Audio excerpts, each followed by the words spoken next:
Hi everyone, ये F S S A I based MCQ का part 3 है। Part 2 के दो क्वेश्चंस गलत हो गए थे। ये जो क्वेश्चन है इसमें what is the tenure of members of F S S A I. So इसका जो राइट आंसर होगा वो 3 इयर्स ऑफ सर्विस, और यहाँ पे 65 की जगह पे 62 होगा। ठीक है, तो जो मेंबर्स की का जो टेन्योर होता है, F S S A I के सदस्यों का जो कार्यकाल होता है वो 3 इयर्स ऑफ सर्विस और 62 इयर्स ऑफ एज ये होता है। वही जो नेक्स्ट क्वेश्चन था, what is the tenure of chairperson of F S S A I. F S S A I के अध्यक्ष का कार्यकाल क्या होता है, तो इसका जो राइट आंसर होगा वो होगा 3 इयर्स ऑफ सर्विस और 65 इयर्स ऑफ एज। ये एक्चुअली ये ऑप्शन इसमें आना चाहिए था और ये वाला ऑप्शन इसमें आना चाहिए था, इंटरचेंज हो गया और फिर जल्दी जल्दी में मैंने ध्यान भी नहीं दिया। तो ये इसका राइट आंसर होगा। ठीक है, तो ये दो, अगर आप नोट्स बना रहे हो तो ये दो क्वेश्चंस के आंसर जो है आप करेक्ट कर लेना। नाउ पार्ट 3 के क्वेश्चंस स्टार्ट करते हैं, लेकिन उससे पहले अगर आपको ई बुक चाहिए तो मैंने इसका जो पीडीएफ है, इस पार्ट 3 के पीडीएफ में मैंने आपको सारी लिंक एक जगह पे अटैच कर दी है, ताकि बार बार क्वेश्चंस जो है स्टूडेंट पूछते हैं कि सर ई बुक कहाँ पे मिलेगा। तो ये ई बुक का लिंक है, 100 रुपीज़ इसकी प्राइस है। अगर आप F S S A I rule function and initiative की ई बुक परचेज करना चाहते हैं तो सिंपली आपको इस लिंक पे क्लिक करना है। जैसे ही आप लिंक पे क्लिक करिएगा तो आप डायरेक्ट हो जाइएगा हमारे ई बुक वाले साइट्स पे, आप वहाँ से इसे परचेज कर सकते हैं। अगर आप फ्री नोट्स चाहते हैं F S S A I rule function and initiative के, तो कंप्लीट नोट्स मतलब जो भी topic F S S A I rule function and initiative के इम्पॉर्टेंट है उसकी सारी लिस्ट यहाँ पे मेंशन है। आप इस लिंक पे क्लिक करके उन सारे नोट्स को एक्सेस कर सकते हैं। अगर आप कोर्सेज में इंटरेस्टेड हैं तो हमारा ऐप डाउनलोड कर लीजिए। ऐप के स्टोर सेक्शन पे आपको सारे कोर्सेज मिल जाएंगे एफ एस एस ए आई से रिलेटेड। तो ये फ्री टेस्ट का साइट है, इसमें F S S A I rule function and initiative के 25 क्वेश्चंस हैं। आप इसे अटेम्प्ट कर सकते हैं। सारी लिंक आपको डिस्क्रिप्शन में मिल जाएगी, आप वहां से इसे एक्सेस कर सकते हैं। पहला क्वेश्चन है पार्ट 3 का, what is the total number of divisions with which F S S A I works. तो एफ एस एस ए आई जो अथॉरिटी है वो पूरी कितने डिविजन्स में बटा हुआ है, ये क्वेश्चन है। इसका जो राइट आंसर है वो है मेरा 11। 11 टोटल डिविजन्स हैं। कौन कौन से डिविजन्स हैं ये यहाँ पे मैंने मेंशन करा हुआ है, आप चाहें तो रीड कर सकते हैं। नेक्स्ट क्वेश्चन है, what should be the minimum composition of women as members of F S S A I. F S S A I के सदस्यों में महिलाओं की न्यूनतम संख्या या संरचना क्या होनी चाहिए। तो इसका जो राइट आंसर होगा वो होगा 1/3। तो टोटल मेंबर्स कितने हैं, 22 हैं, ये तो हमें पता है। 22 का अगर हम लोग 1/3 निकालेंगे तो अब बताओ 22 और 3 तो ये तो डिविजिबल नहीं है एक दूसरे से। मैंने 22 की जगह पे 21 मान लिया, तो 7 या 21 होता है, तो 7 आएगा। तो 7 से बड़ा क्या होता है, नंबर 8।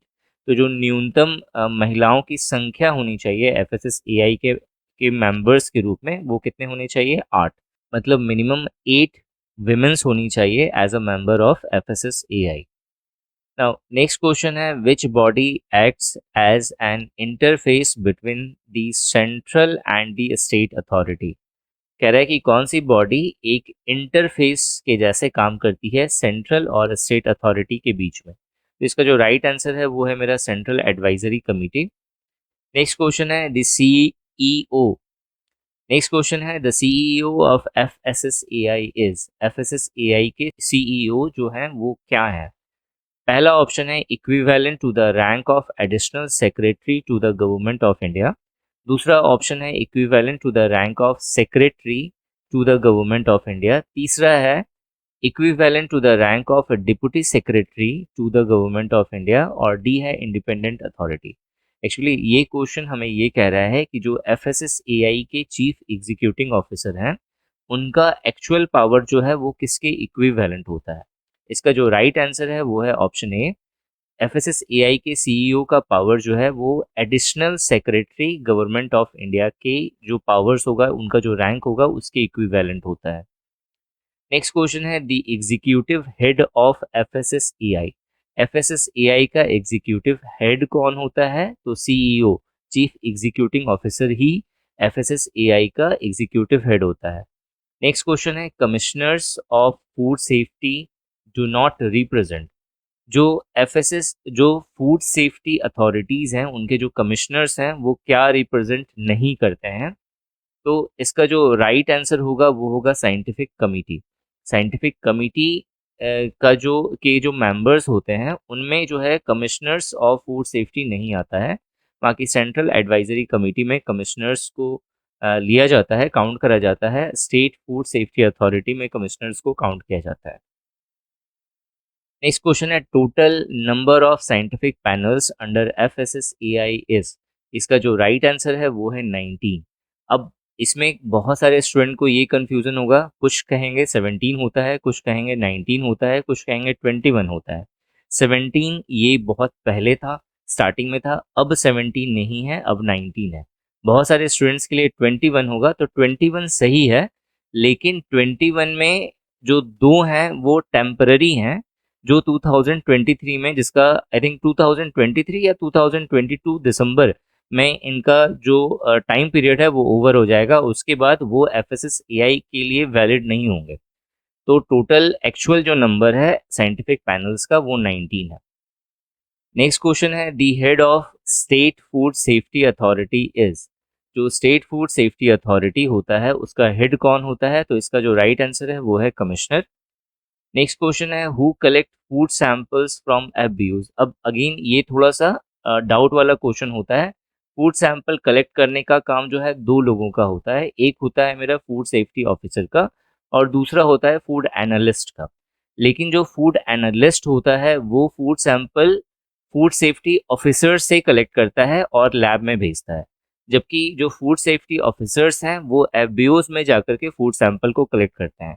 यहाँ क्वेश्चन बोला गया है एफबीओ से कौन कलेक्ट करता है, तो इसका जो राइट आंसर होगा वो होगा मेरा food safety officer. Next question है what is the reason behind the setting of food standards. Food standards को सेट करने का जो रीजन है वो क्या है? पहला ऑप्शन है the emergence of new additives.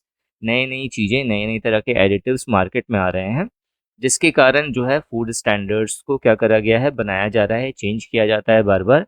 दूसरा, चेंजेस इन प्रोसेसिंग टेक्नोलॉजी, मतलब जो फूड प्रोसेसिंग का जो तरीका है वो आए दिन क्या हो रहा है, चेंज हो रहा है, क्योंकि नई नई टेक्नोलॉजी आ रही है। तीसरा, न्यूट्रिशनल एस्पेक्ट जो है देखने चेक करने के लिए क्या न्यूट्रिशनल एस्पेक्ट होना चाहिए किसी भी फूड में, सारे न्यूट्रिएंट्स समान रूप से है या नहीं, कोई एक पर्टिकुलर न्यूट्रिएंट को ही सिर्फ नहीं डाला गया है, इस चीज़ को चेक करा जाता है फूड स्टैंडर्ड्स के द्वारा। तो इसका जो राइट आंसर होगा वो होगा all of the above.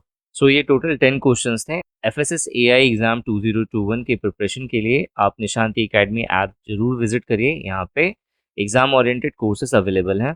Thanks for watching this video and wish you good luck for your paper.